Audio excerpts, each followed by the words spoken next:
Bonjour. Cette année, au Collège de Revard, nous avons décidé de réaliser le projet de fusée à eau. Nous nous sommes mis dans la peau des chercheurs.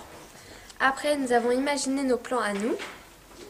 Nous avons réalisé des expériences et pris des mesures. Et ensuite, nous avons exploité les résultats. Chaque groupe a réalisé des bases de lancement. Nous allons vous présenter le système que nous avons choisi pour faire décoller nos fusées à eau. Nous avons choisi le système du Gardena. En fait, un tuyau relie une pompe et la fusée. Lorsqu'on appuie sur la pompe, de l'air est envoyé dans la bouteille, ce qui a pour conséquence d'augmenter la pression dans la bouteille. Pour faire décoller la fusée, il suffit d'appuyer sur la partie orange du Gardena. Pour cela, deux équerres sont fixées à la partie orange du Gardena. Deux ficelles sont accrochées aux deux équerres. Les deux ficelles sont reliées entre elles et lorsqu'on tire sur la ficelle, la partie orange se baisse, ce qui libère la bouteille. Quand on pompe, l'air passe dans le tuyau et arrive dans la bouteille. La bouteille est retenue par un bouchon en caoutchouc qui est troué pour que l'air passe dedans et aille dans la bouteille.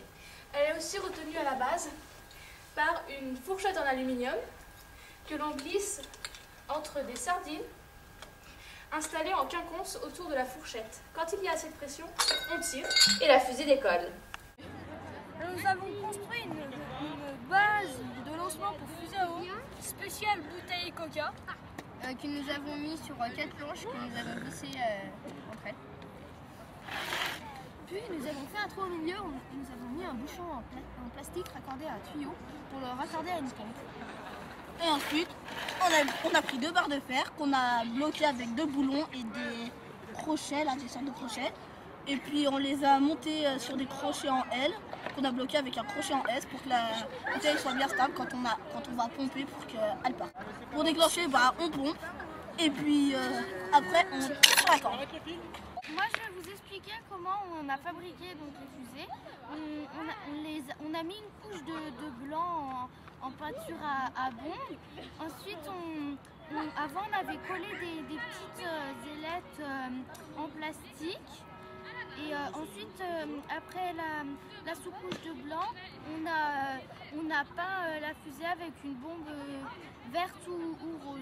Pour nous aider à fabriquer nos bases, nous avons utilisé l'aide de Monsieur Roussel, qui est chargé de la maintenance au Collège Le Revard. Sur la demande des élèves qui m'ont présenté des petits croquis,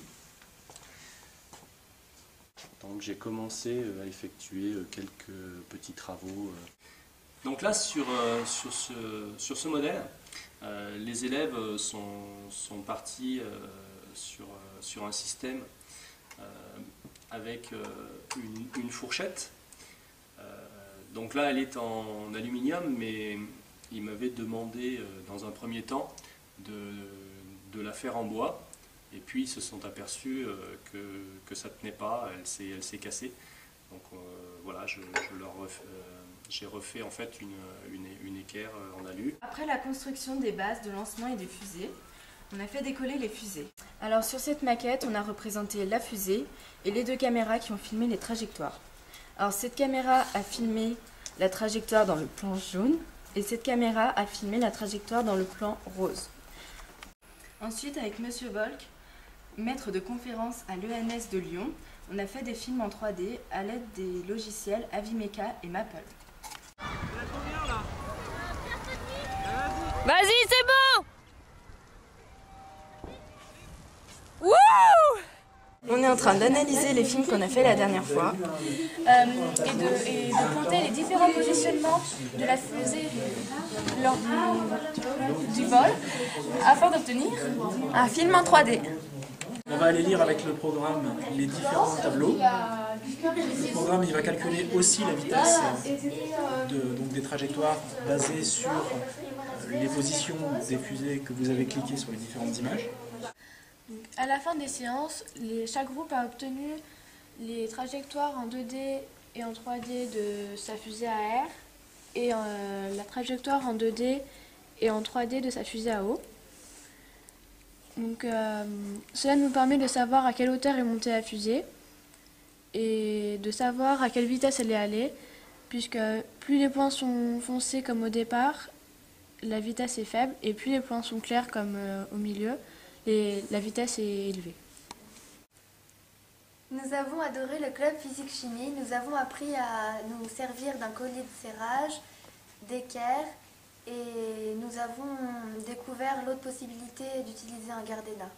Nous avons aussi appris à utiliser le logiciel Avimeca et puis le fonctionnement des fusées à eau. Et nous nous sommes mis dans la peau d'un scientifique, c'était génial.